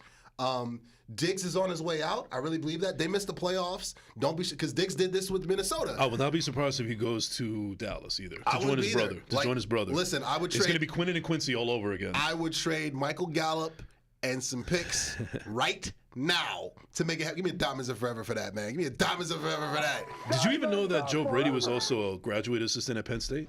No, I did not know that. Yeah, he was from 2015, 2016. He was a Penn State graduate assistant. Well, listen, unless Penn State goes from linebacker U to coordinator U, which is not the case, because we just fired our OC. That's true. Yes, last week. Oh my God, I felt bad for you against that Michigan loss. Oh. It's James Franklin. It's the black Jason Garrett. Like, what are you gonna do, man? Like, let me get a savage with that one. What are you gonna do? When we gave him a 10-year extension, the first thing I asked, are you sure about that? Can I get the job? You sure about that? You sure about that? That's why? You sure about that? You sure about that's not why? Listen, so, but back to the game. I trust your defense more than I trust Josh Allen right now, and I'm not about to be a clown back-to-back weeks. I'm not about to run back the clown nose and the Krusty the clown face from The Simpsons back-to-back weeks. You fool me once, shame on me. On you. Fool me twice, shame on me. Hell no, man. I'm going with the Jets by 3, and I think that the Bills continue to implode. I've got Josh Allen in fantasy. That's the only, and in like 3 leagues, and he's killing me right now, bro. Right. He's killing me, Smalls. Oh man, 862-621-9536 is the number to call in. Yes, sir. So as far as I'm concerned, I can't believe I'm doing this. I might have to name myself the Clown of the Week if this does not go my way. Well, quick sidebar. I got. We're actually co-clowns of the week because you mentioned that if the Jets lost the Vegas Raiders, you'd be Clown of the Week as well. So I gotta do it to you, bro. Can I get the give it to me? Give it to me. Yeah. Give him the horn. Give him the clown horn. Sorry, bro. Lift it up and show it to me. Sorry, bro. We keep receipts on here, man. We do. Man. Sorry, bro. We actually need a receipt drop. It's coming. It's coming. All right, but I will take my clown horn and I'll run with that. But as far as this is concerned, I think I might have to get double that amount if I actually get wrong this one. But I'm sorry, but I'm in lockstep with you, man, because I think the Jets actually could win this because they're in desperation mode right now. Desperation mode. And it is. I think it actually is a good look that. For the Jets, actually, that Ken Dorsey is no longer the OC. Agreed. Joe Brady, he hasn't actually proven himself to be a good offensive coordinator. Maybe in Carolina, but he got fired after a couple of games exactly. with Matt rule. What's that saying? Yeah, exactly. So not a lot of confidence in there. And also, the defense doesn't scare me as much in Buffalo. I mean, I know that Stephon Diggs is not, happy. He's not playing his best ball right now. And, you don't have Matt Milano. You don't have White. So that's actually going to give your offense a little bit of a boost. That defensive line is strong, but I don't think they can contain Brees. They haven't been able to. And I think that because they're in desperation mode and they already have Josh Allen's number, they're going to make him look pedestrian. But I don't think it's going to be a blowout either. No. So I think this is actually going to – I wouldn't be surprised if this came out to a safety, honestly. So I would actually say I think this is going to be a low-scoring game. I think it's going to be – they're going to win by 2 points at this point. And I will say 14-12. Yeah, it's going to be a lot of NSFW quarterback play. Yes. 100%. And I could see Joe Beningo just blowing his top by an egregious referee call or something like that. Yeah, so all right. So the Bengals already completed their games against the Ravens, and we all know how that turned out. Yep. The next up we got is the Chicago Bears at the Detroit Lions. It's a 1 o'clock game, right? That's a 1 o'clock game, unfortunately. you said Bears, so yeah. Bears at 1 o'clock go together like peanut butter and jelly, man.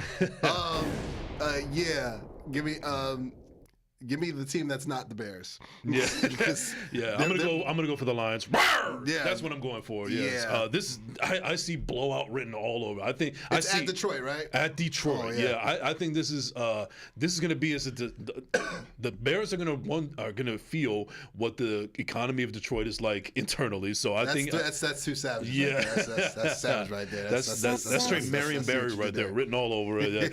Yeah. So I'm gonna say the Lions are gonna go 30-10. Yeah, double digits. Take the points. Yeah, take the points. Take all the points. Double the points. Yeah. Now, this actually but early in the year, you would have thought that, wow, this game is repug. I'm talking about repug. But now, Houston has actually changed a lot of the scope of things now. Yep. It's a 1 o'clock game regardless because they are going against the worst team in the NFL, arguably, and that is the Arizona Cardinals. It's the Arizona Cardinals at the Houston Texans. Give me the Texans with the points. Yeah. C.J. Stroud is going to be the offensive rookie of the year. And he's going to get some MVP votes. Mark my words. He's playing absolutely. On that level. Yeah, he right now, as the kids say, he is him. He is him. Yeah. Capital H, capital I, capital M. Mm-hmm. Yeah. So give me the Texans and the points. And the Cardinals are what? Not. They're basura. Yeah. Just like the B on a Boston Red Sox side. Yeah. Facts. But I'm looking at the game right now. I would. Go under 48.5. Yeah, so absolutely. That is not going to be a low-scoring game unless C.J. Stroud actually throws 5 or 6 touchdowns, which actually could be very possible in this game. Yeah. Very possible. So you know what? Just take the points. Just take the points. Take the points. This is another dreadful repug game. You got the Chargers at the Packers at Green Bay. It's hard to trust Staley because he wants to get fired. I think he's trying to get fired at this point. Yeah, but the quarterback is the big difference here. I mean, Justin Herbert over Jordan Love. Yes. And the Packers' offensive line, they're not going to be able to hold Bosa and Mack. And that's the issue. Because, again, you block those guys, they have the 32nd ranked secondary. The only secondary that's remotely as bad as LA's is Philly's.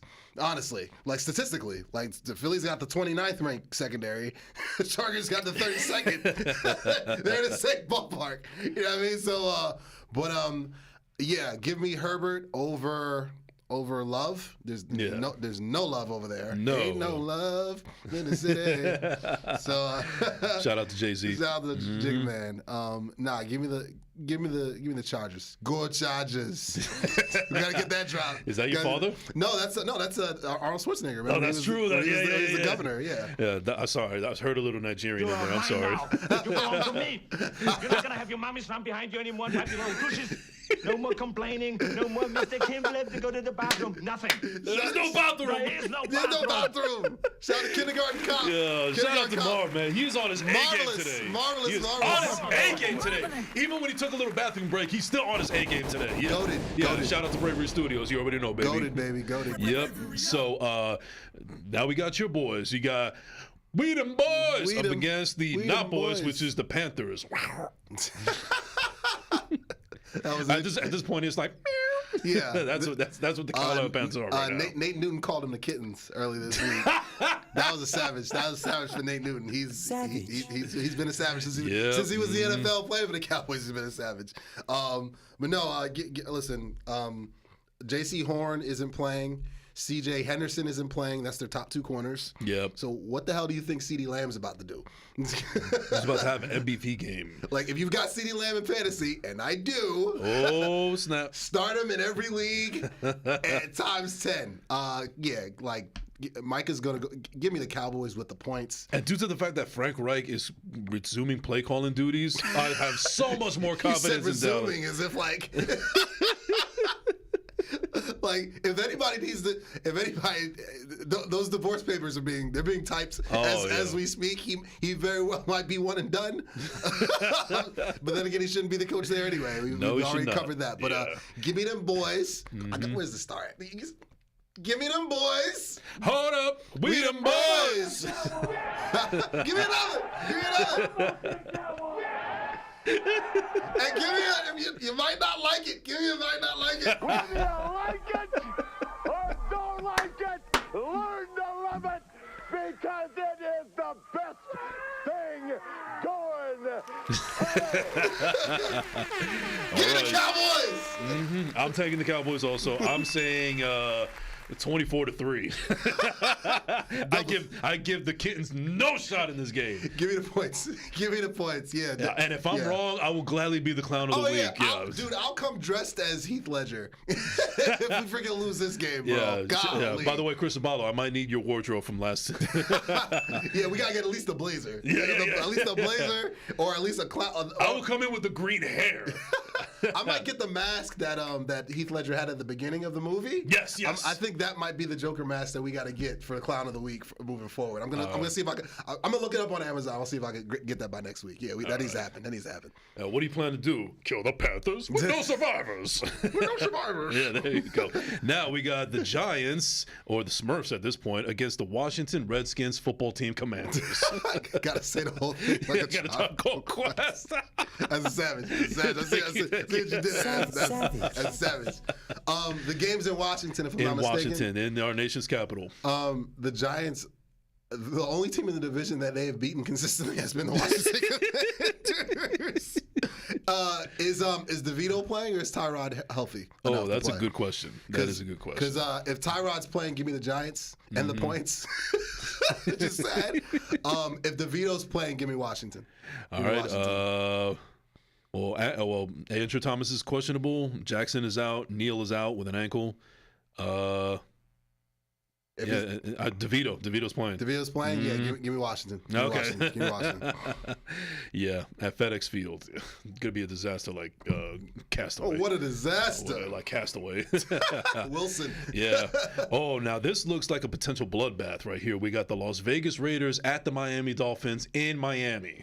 That's a 1:00 game, and rightfully so, because that might be a horror show for the Raiders. How many yards do you think Tyreek Hill's about to get?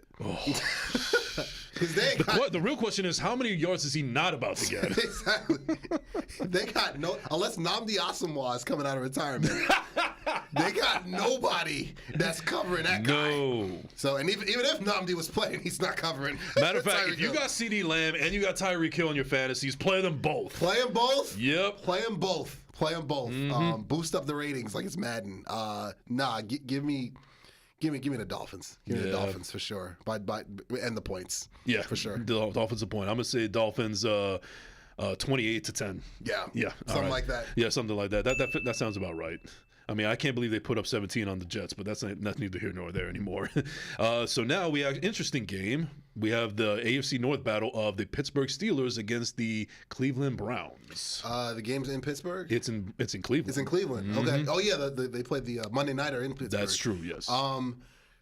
I think Deshaun not playing actually helps the Browns, to be honest with you, because he didn't look good against the he did not against the Steelers in the first game. He didn't look healthy. No, he didn't. No. I watched that at Buffalo Wild Wings. That's what happens when you can't get a masseuse on call. Oh, that's a savage. Yeah. That's a savage right there. See what he did there. Sheesh. He's still paying him. Yeah. How desperate is Cleveland that they paid him all that money? They didn't want another Tim Couch situation at quarterback, No, but they ended up with one. I'm surprised they didn't, hire OJ out of retirement. So that's no savage. Thank you. You've been on Savaje mode today, man. I like it. It's all Colt 45 over here, baby. You already know. Don't we have a drive without two? Colt 45. Okay, we'll get that anyway. We did. It's good. Yeah, we'll load those up. We'll load those up for next year. Don't worry. Give me the. You know what? The Browns are at home, and that defense is NSFW at home. So give me the Browns by 3. Give me the Browns by 3. It's gonna be a nasty, disgusting, grimy NSFW game at quarterback. You know Kenny Two Gloves Pickett ain't doing much, and you know PJ Walker or whoever they have at quarterback for Cleveland, he ain't doing much either. Give me the Browns 12-6, something like that. Yeah, Browns are a 1.5 favorite. Yeah, because they're at home. They're at home. They're filthy at home with that defense. Yeah. Like Kenny Two Gloves ain't doing much. No, trust me. I'll say 17-14. I'm going to go with going to Brownies? Cleveland. Yeah, Okay. I'm going to go with the Brownies All here. right, Yep. keep it going. Yeah, so next we have the Tennessee Titans against the Jacksonville Jaguars. That's another 1 o'clock game. Oh man, is it in It's in Jacksonville. It's in Jacksonville? Mm-hmm. Just when I tried to give Will Levis some flowers last week. Will Levi's at this point. Will Levi's. Give me 2. Tell me when I'm telling lies. Give me 2 of those real quick, man. Tell me when I'm telling lies. Tell me when I'm telling lies. Hey, yo, Will Levis, man. I tried to give you some love. I tried to get that apology going, and what happens? I almost lost my fantasy game because I had no choice but to start him because Patrick Mahomes was on his bye week. Yeah. I start him, and he looked like trash. He looked like the Will Levis I was waiting for to be. All right, so the real Will Levis stood up. He stood up, right with Eminem right behind him. He's like, yeah, it's this guy. It's the guy who couldn't beat out Sean Clifford at Penn State. That guy. Give me the Jags. They're gonna be hyped up considering that they just got embarrassed by the Avengers at their place. Mm-hmm. And another game I got wrong. No, I think we both picked the Jags. No, but I thought it was gonna be a close. I thought it was gonna be a close you thought game. It was gonna be closer. Yeah, I picked the 49ers because it was a desperation game, but I thought it was gonna be closer. Yeah. I thought it was gonna be a firing squad on both sides, but no, it turns out to be a blowout. Yeah, you picked them you picked them to score at least 20 points, I believe. 37-20. Yeah. And I knew that I almost got the points right. I said the Avengers were going to score in the 30s. And they scored 34-3. Building that case for Clown of the Month at this point. Your candidacy is growing, bro. Yeah. No, but this is not first class material right here. I'll tell you who's not first class quarterback, Will Levis. No, he's not. So I thought you were him, bro. But again, tell me when I'm telling lies, damn it. Like, come on. Tell me when I'm telling lies. Yo. Like, bro, this ain't Kentucky. This ain't the scout team of Penn State, bro. Get it together because he looks like the guy I thought he looked. So give me the Jags. Give me the Jags. Give me the Jags. Give me the Jags. Nice. Okay. All right. I'm in lockstep with you. Will Levis is not him, as the kids say. No. This is going to be 27-17. Yeah, they're not going to score a lot of points. No. And I wouldn't be surprised if it's maybe a defensive touchdown on Tennessee. Levis is throwing an interception. Yeah. Pick six. Pick six. You call it a pick six? I'm calling it a pick six. Yes. Okay. All right. All right, so next we got the Tampa Bay Buccaneers at the Avengers. Give me I hate picking them, man. You know how much the way you feel about the Patriots, that's how I feel about the Avengers. And really? The Avengers and the E-Girls. I was about to say, I figured that the Eagles, Well, the Avengers put us out the playoffs the last 2 years. Okay, fair enough. And the only reason why my brother's an Avenger fan is because they put the Cowboys. You know what it's like? You know what it's like? Back in '94. You know what it's like? It's like you and I being Yankee fans, which we are, and we naturally hate the Boston Red Sox, but because of recency, we hate the Astros. That's what it is. That's exactly what it is. Because historically, we put some beatings on the Avengers. Correct. With the Steve Young years, you know what I mean, and glory days. Can't get a how about them Cowboys. Yeah. No, but the Avengers are going to win this game. This is tailor made for them. They know right now every game for them is must win if they have any hope of catching the Eagles. And especially when they play the Eagles in a couple weeks, that's going to be for everything in the world. If they still think they can get the 1 seed, and really there's about 4 teams that are in the running for that 1 seed because it's not locked up with Philly yet. It's obviously Philly who leads it. it's the Avengers, it's the Cowboys, and it's the Lions. One of those teams is going to get the 1 seed. And the Avengers know that they can't really drop too many, if any, games really for the rest of the year because they're 2 games back now. Correct. You know what I mean? And with the tiebreak coming up when they play Philly in Philly. So yeah, give me the Avengers. All the Avengers are healthy. They're all accounted for. They've assembled. You know what I mean? To fight Thanos. They're out of the freaking time portals, like the end of Endgame. Right. They're back and Iron healthy. Man snapped his fingers. Yeah. Hold on. Yeah. I got your 6. Like they're back. They love you 3000. All that. Yeah. So they're healthy and they're going to be a problem. And Baker Mayfield is going to look very bad in this game. Yeah. A lot of NSFW quarterback play. Right. 862-621-9536 is the number to call in. In the meantime, honestly, everything you just said, and I'll add one more to it. Kyle Shanahan over Todd Bowles. I think Todd Bowles is going to do an egregious coaching error that's going to cost him the game even more. And I would not be surprised because Todd Bowles has a history of this, of heavily penalized plays. So, yeah, I'm going to say the 49ers easily 30-12. Yeah, something like that. Yeah. All right. That's not even a real football score game, but you never know with Todd Bowles. Yeah. Anyway, so we got the Seattle Seahawks at the Los Angeles Rams. With your boy Kellen Less calling plays. Give me DK Metcalf going off. I don't know if Matt Stafford is he playing? Is he still? They got Carson Wentz. Remember? Oh, they did because I don't know if. See, Stafford's injury to his hand or wrist or whatever is very similar to Burrow's. I don't know if it's as serious, but it's in the ballpark. Right. Because it was pretty bad. I don't even know how he played, the amount of plays that he played against Dallas, when he hurt it or whatnot. So if Carson Wentz is under center, I don't know. Again, you want to talk about trash? Give me 5 trashes for him, man. Colin Cowherd, I haven't forgotten about you, baby. Gave him the G word or whatnot, but he's trash. He's been out the league for a minute right now. And give me another time. Tell me when I'm telling lies. Tell me what I'm telling lies. The same Cowherd that actually said that Mac Jones is young Tom Brady. Yes. Put your arms around him. You've got Tom Brady. His words. How about no? No. How about no, Scott? No. But anyway, again, if you have DK Metcalf on your fantasy, play him. Start him. Yep, absolutely. I think Geno will definitely do good against these, this Rams. It's not a good team. No, it's not. So I don't care if you have Aaron Donald. I think Aaron Donald will get at least 2 sacks, but that's about it. That's going to be the only highlights. Yeah. Give me the Seahawks. I'm going to go 20 to 14. Give me 24-14. All right. And then we got the Minnesota Vikings at the Denver Broncos. That's a Sunday night game. I can't believe I'm saying this. I think that they're working it out in counseling.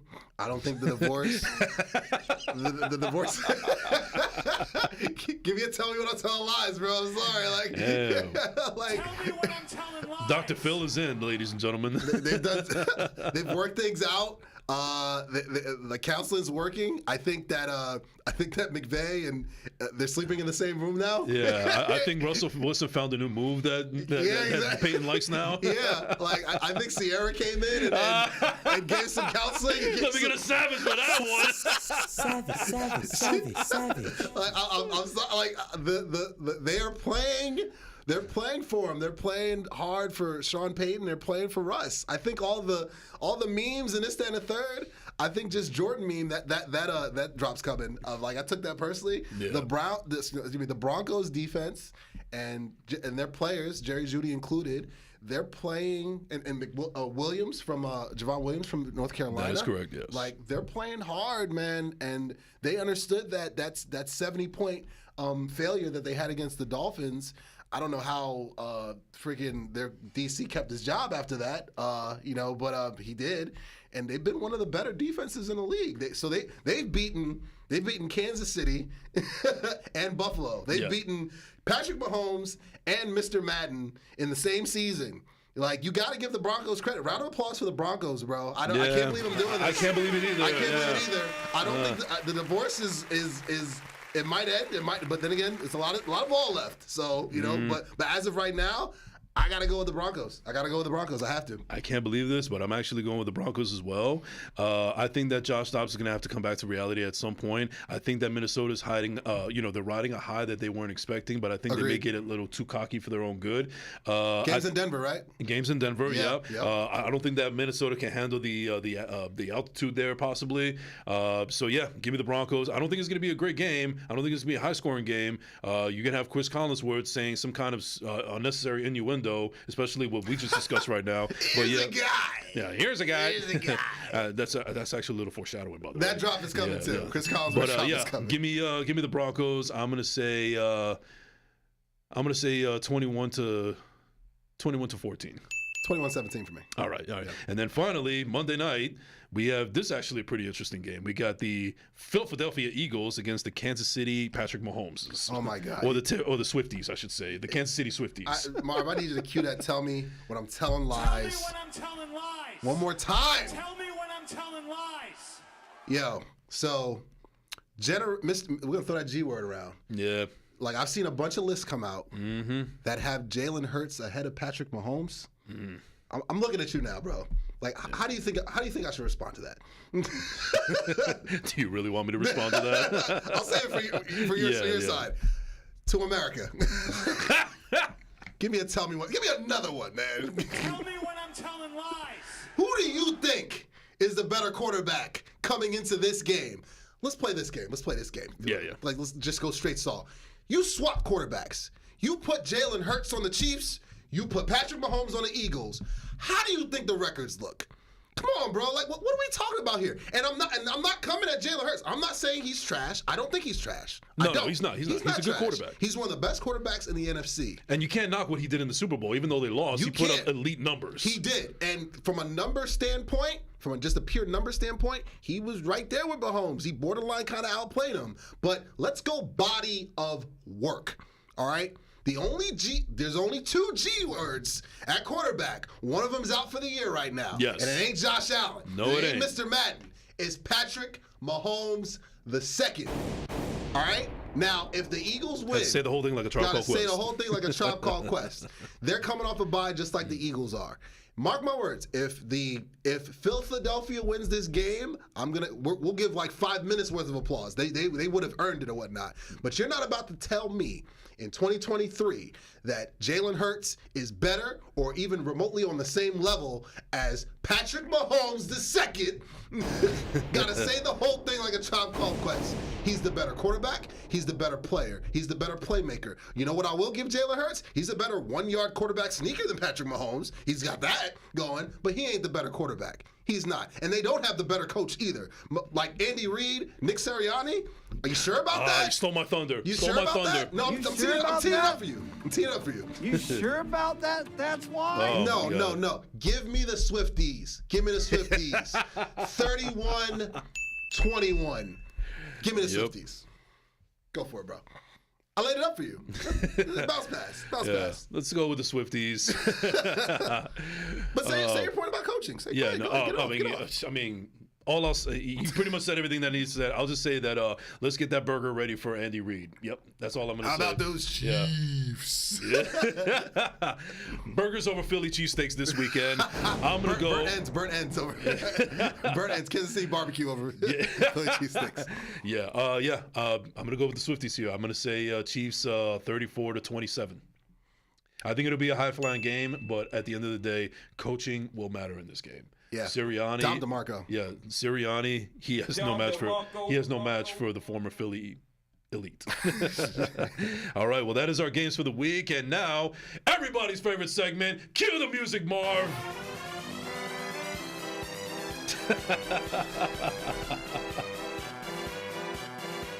I'm Millie rocking to it.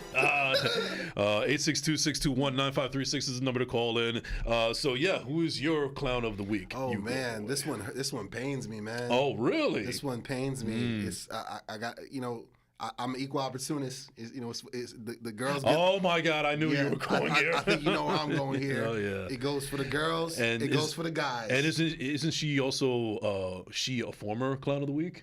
No, she's not. Oh, She's okay. not. She's Okay, not. all right. You know, so, and again, we're inclusive on this show too. So, Yes. You know what I mean? We don't care about race, ethnicity, sexual orientation. No, none if of you that clown, stuff, you bro. clown. You're a clown, you're a clown. All right? The nose is inclusive. All right? So, Perfect. so, listen, I have a degree in journalism, broadcast journalism from the great Penn State University, State College. But keyword in there, journalism. It's why I fell in love with sports media. It's why I'm sitting here. You know, it's how I got to this point, sitting next to this lovely guy with the lovely hair. You know what I mean? Bobby Cavanagh Jr. over here. So, listen, journalism, bro. Journalism. I know the difference between sports entertainment and sports journalism. Shout out to round of applause for all the ladies in journalism. Lisa Salters, Jane Slater. You know what I mean? Diana Rossini. Yeah, keep them coming. Keep them coming. You see what I'm saying? You girls, and I understand it's tough, and it's a white male-dominated field that's oversaturated. It took me damn near 10 years to break into the business, you know, in sports media and sports entertainment. So, and I'm a person of color, and a man at that. You know what I mean? So when someone comes out and makes comments that are clownish, I don't, and mind you, so listen, this hurts.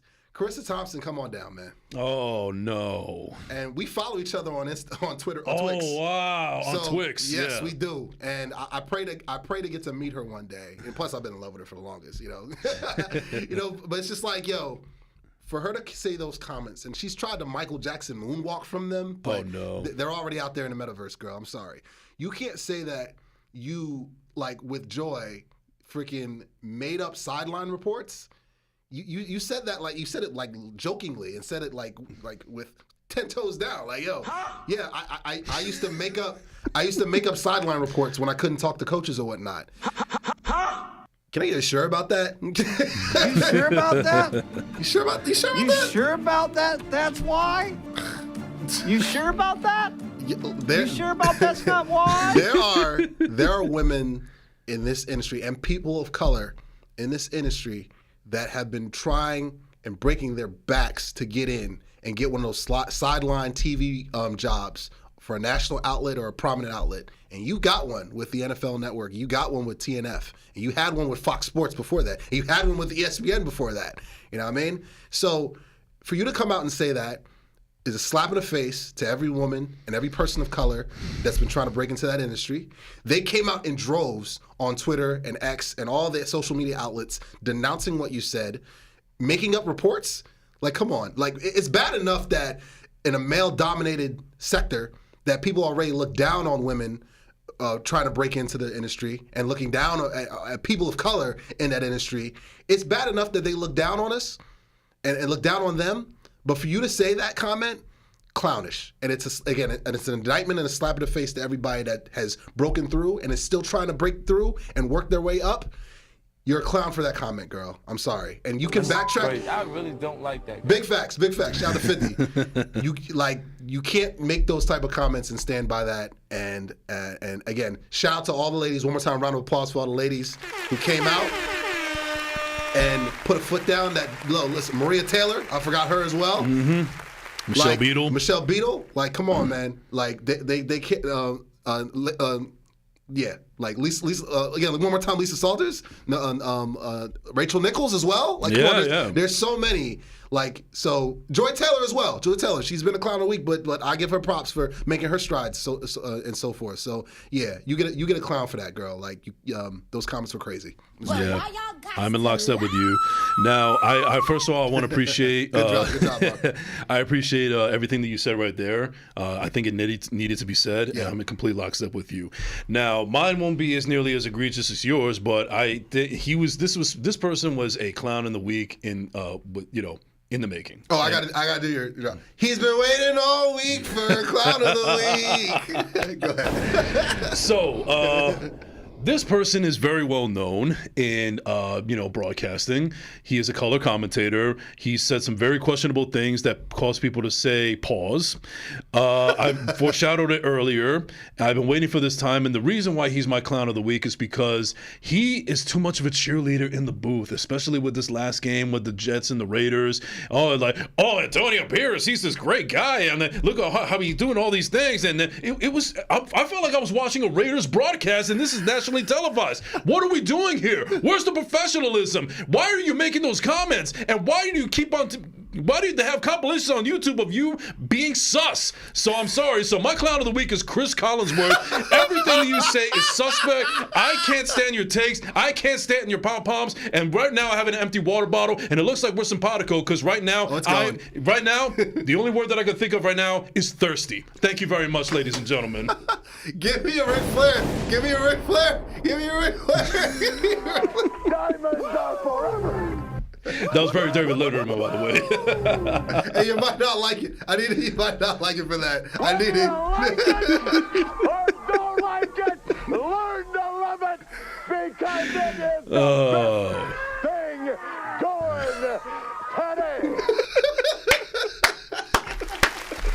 And real quick, we're up against the clock right now, but I just want to say that my hero of the week is my radio hero in sports, Joe Beningo. Congratulations on making 1.3 million downloads on the Yo Oh the Pain podcast. I almost said Yo the Pain podcast.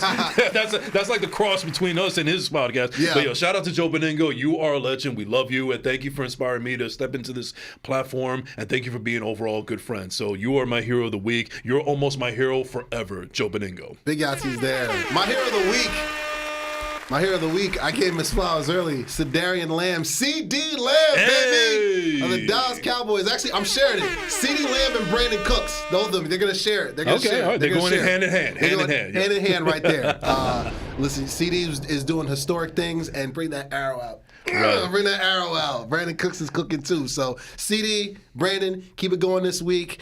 We're gonna need you guys if we're gonna end this title drought, hopefully this year. But yeah, they're my heroes, man. Yeah, sure, and an honorary hero of the week for me is always Marv at Bravery Studios behind the glass. Thank you for everything that you do here, bro. We really appreciate it. This has been a fun platform. I'm not talking like this is over because this is just the beginning. Just getting started, yeah, I love it, man. So yeah, thank you everybody for watching in. Thank you to your boy for calling in. Deji, our very first caller, Deji. Appreciate you, dog. Definitely, and tune in next week when we will have as I first mentioned, Joe Beningo's son-in-law. Oh yeah, yeah. Shout out to Andre Green. He will join us next week on Yo BTV Sports. Don DeMarco for that. A whole Don Lemon, everything. But ladies and gentlemen, that is going to do it for us at this episode of Yo BTV Sports, live from Bravery Studios in Garfield, New Jersey. I'm Jason Enrique. That's Ugo Boy. That's Marvelous. We are out.